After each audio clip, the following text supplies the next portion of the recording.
20 minutes or so, maybe even 30 minutes if I talk too long. So the first thing I wanted to do is to, under the engineering design process module, I'm going to an engineering failure case study, and be patient with me in navigating this. So, so take a look at this photo. So when I first, photography is something I've always been interested in. And the first thing I noticed when I saw this is I thought the colors are really awesome. Yellow and blue are really good colors together. And that's what struck me first. Second struck me is, oh my God, there's this cruise ship on the side. And first, I listed it as a case study, so I really can't ask the question, but I did in Engineering 5. I put this photo up and I said, is this real or is this not real? And some people thought it was real and some people did not. I think I could still hear voices. Could somebody just chime in right now and just say something? Hello. Okay, good. Yes. All right. Yep. So I can hear you. So is anybody familiar with this event that occurred? Yeah, I think it happened off of Spain or somewhere around there. Am I wrong? Definitely the southern part of Europe, but not Spain. Okay. Mediterranean. Mediterranean, which country? I want to say Italy, one of the islands off Italy. It was Italy. Yeah. So an Italian captain went too close to the reefs along the shore, and this is what happened. And the thing that was most in the news is the guy jumped ship. And he actually, there was a lawsuit and something happened too that he did get some consequence for doing this action, but certainly a captain shouldn't jump ship. But that's what made the news mostly. But yes, this is a cruise ship, and this happened, I think it was in about 2011, that this cruise ship hit the reef, and I don't think anyone died, but I'm not positive.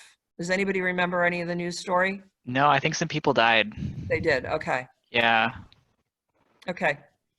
So the reason I'm introducing this is certainly when it comes to designing a cruise ship, that has to do with engineering, right? And you go through the engineering design process, which you're going to see what the process is in a little bit. So engineers designing anything, whether it be a cruise ship or a medical device or a road or a bridge or a train, engineers go through the engineering design process to really analyze what the problem is before they come to a solution. But the reason I'm introducing this is not only are engineers using the engineering design process when they're designing some new prototype or new thing, but they're also using the engineering design process when they have to correct a failure. So right now there's this ship that's sitting on its side and it needs to be lifted up and removed. Besides not wanting to have a ship sitting there as an eyesore, can you think of some other negative implications of having a ship on its side in the Mediterranean near the coast? The reefs. Okay, the reefs. They could be damaging the reefs. What else? That ship probably is holding 50,000 gallons of heavy oil, so if that spills out, this can cause a massive environmental disaster. Exactly. Anything else? More things?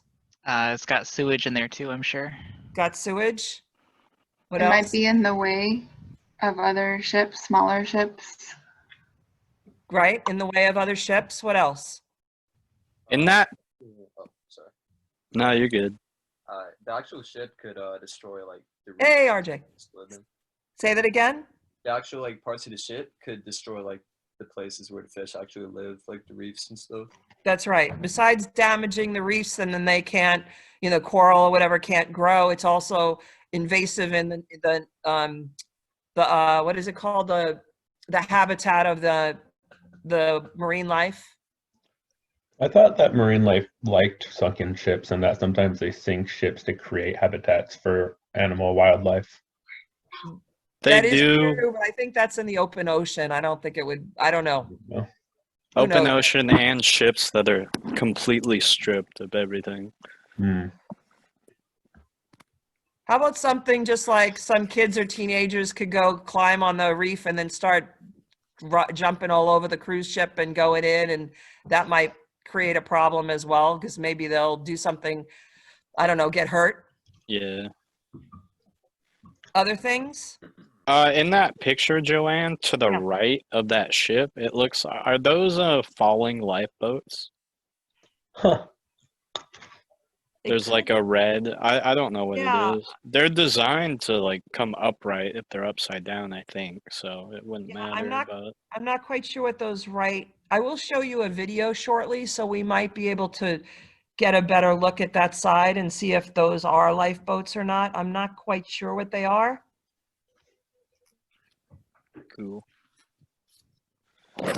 Okay, so we just named, 5 to 10 different problems that exist with this boat being in the location it's in right now. And so certainly there is a problem, and engineers have to go about figuring out some solutions. So what I'm going to do now is I'm going to show you the video of how they designed, what engineers designed to actually get this out of that space. So I'm going back into modules now. And I guess I should have opened the thing as a different window, but whatever. Hang on. Okay, so I'm gonna now publish this solution. I didn't want to have you look at it before. So I just published it, and now I'll open the solution in a new window. Do you want us to guess solutions? Sure.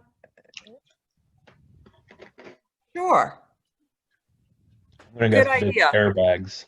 Yeah. Okay, so hang on a second. So we first talked about the problem, right? What the problem of this having this cruise ship on the side. And now Alexander is making us think about, let's brainstorm solutions, which is part of the engineering design process too. So yeah, let's brainstorm some solutions. So Alexander, you said, Giant airbags and like pumping out water from the ship. okay, airbags and pumping out water. What are some other I got ideas? some. The use of tugboats. Get multiple tugboats to pull the ship upright. Angel's saying tugboats. What else? I know what they did, so I'm not going to talk. Okay. A big crane on a bigger boat. Okay, a bigger crane on a bigger boat.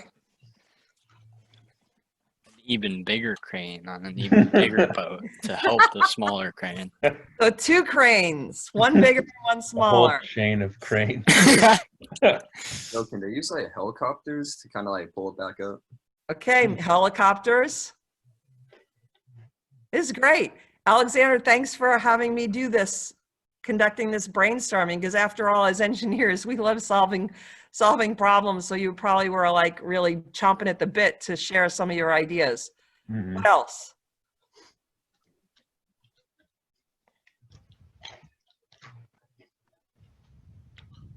Remember during brainstorming, and I wasn't ready to introduce it yet, but brainstorming is coming up with as many ideas as you can, even if they're crazy ideas.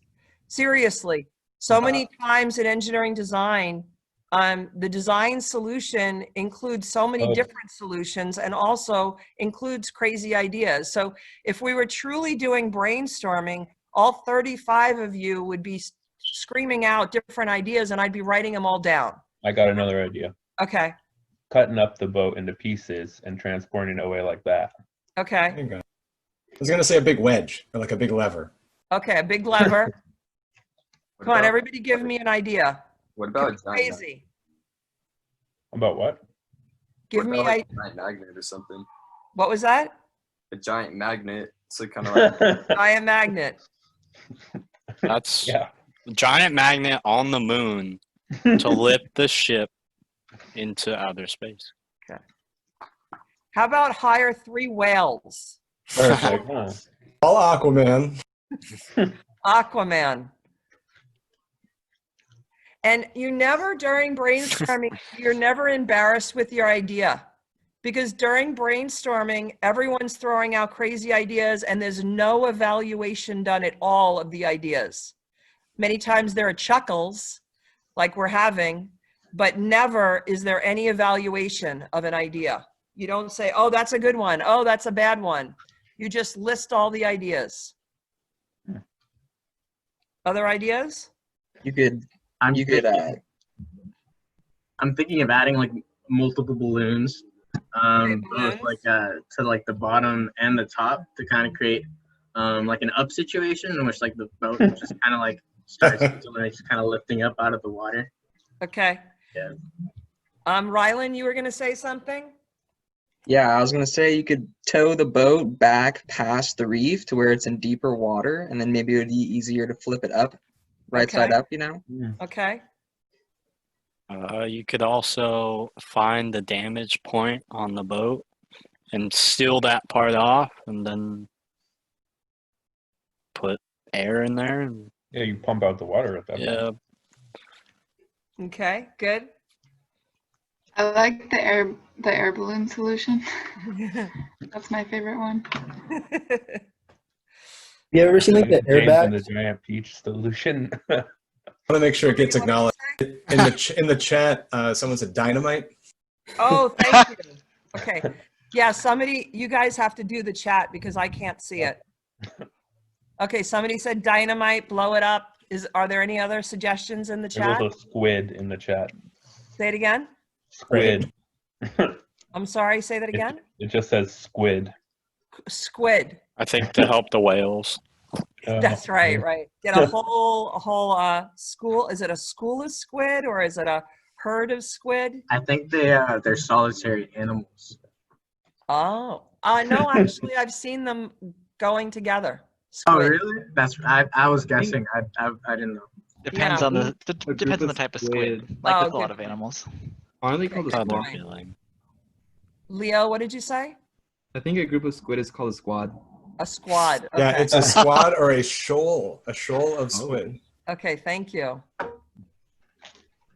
Okay, I want to take us back in time. I think the first or second class, we talked about teamwork and that it's really important that, well, actually, I think it was the first day of class, you got into groups and you introduced yourselves or you introduced each other. And on the whiteboard, I wrote up, and actually, I think Roxanne might have been there with me. We wrote up all the different backgrounds that you guys had and your different interests. And I introduced the topic that in engineering, it's really important to have people with completely different backgrounds working together as a team because you view things from different ways because of your life experiences. And I want to, again, honor all of you in having different personalities, different strengths, and you bring different things to the table. And then I went on to talk about that when you work in groups, and you might have seen this before, where some people try to take over a group, and I did say that I'm kind of that kind of person, or at least I know I'm that kind of person when I'm in a group. I tend to take over, and I have to remember to sit back and actually be conscious of that and make sure that I value everything that everybody shares and also encourages other people to share who are more quiet. And then at the other end of the spectrum, there are people who are not as forward or assertive as me, who are more quiet and are less likely to share. And you guys have to remember that you bring value to the table and that you should also be sharing your ideas. And what I'm noticing, and I hope you don't mind I'm pulling this out, but only Maria was the only woman who shared, right? So I think there's a tendency for women to be a little bit more quiet. And I want to make sure that and then there have been a number of you who have not shared ideas at all. And then there have been a few of you who've shared a lot of ideas. And I want those of you who have been quiet to realize that you have life experiences that we don't. And during brainstorming, it's important that everyone contributes ideas because your ideas may be the ideas that get chosen because we didn't think of it. We're all different. So I want to now encourage those of you who are quiet and didn't come up with ideas or I didn't say didn't share ideas. I want you to share some things. So what are some things that you thought of? And I'm going to unshare the screen for a moment so I could see everybody's face. Okay. I'll get some underwater welders, maybe. Okay. Underwater welders. What else? Possibly utilizing like helicopters and divers to like pull the boat evenly. Okay. Helicopters and divers. What else? I was thinking of Angel's dynamite idea, and then you can just blow up the ship and pick up the smaller pieces. That'll be easier. Okay. Dynamite again. What else? I just want to clarify that dynamite was George's idea. Okay, George's idea. Sorry about that. I was reading the wrong one. What else? Any other ideas? Okay.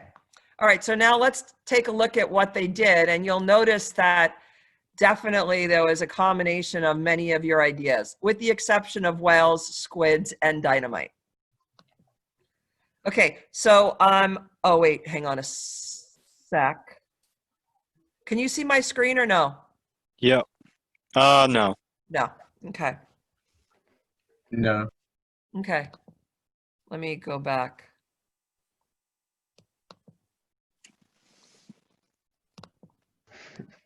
If I ever lose you, okay, I'm not quite sure where I need to go. Let me just minimize this. Okay, what I see right now, got it. Okay, share screen.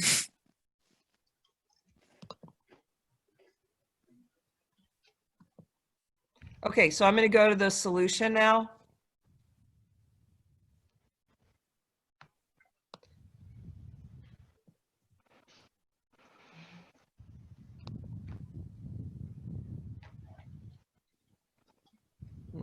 You only got 2 W's. Thank you. Good. I was just going to try to figure out why it wasn't working.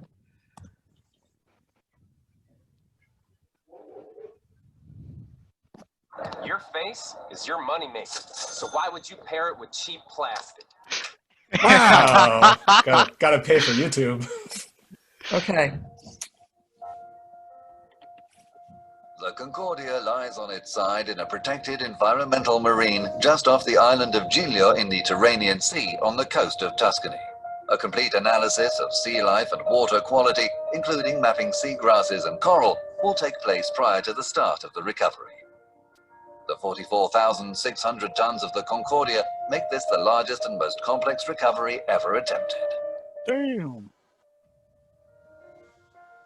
The first operation will be to prevent the ship from sliding down into the depths of the sea.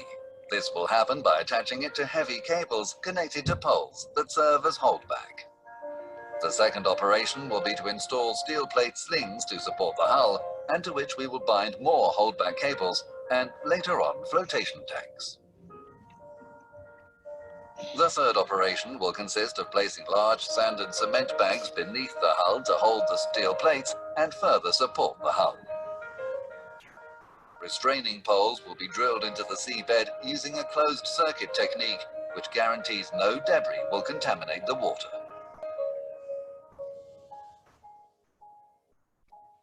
In the meanwhile, subsea platforms will be installed to support the ship.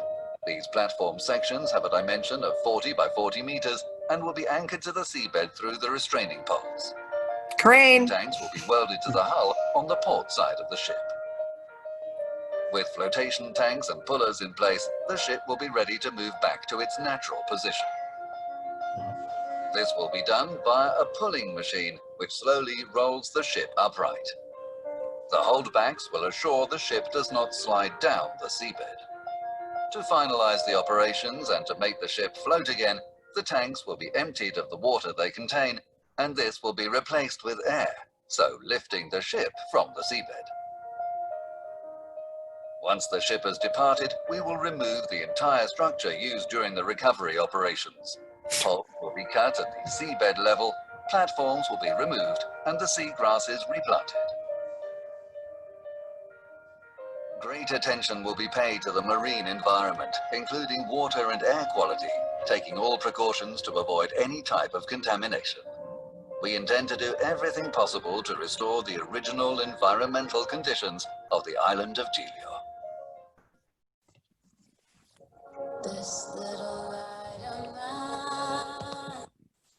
I think we got it. I think we covered all the Yeah. solutions.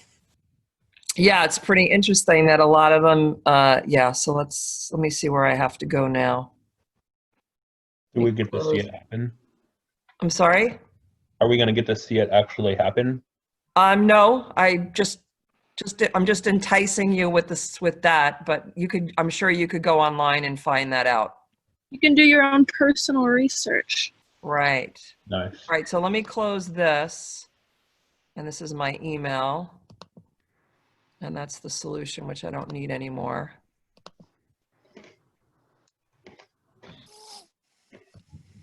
Okay, so yeah, I'm really glad that we went through some solutions for this, because it definitely seemed like you touched on a lot of different things. I think one big part of the design solution was some kind of structural thing that could handle the loads and then so that it can sit upright, which was interesting. Okay, so what I want to do now is I'm going back to the module, and you all see the module now again, right? Yeah. Okay, so I'm gonna open up the design process.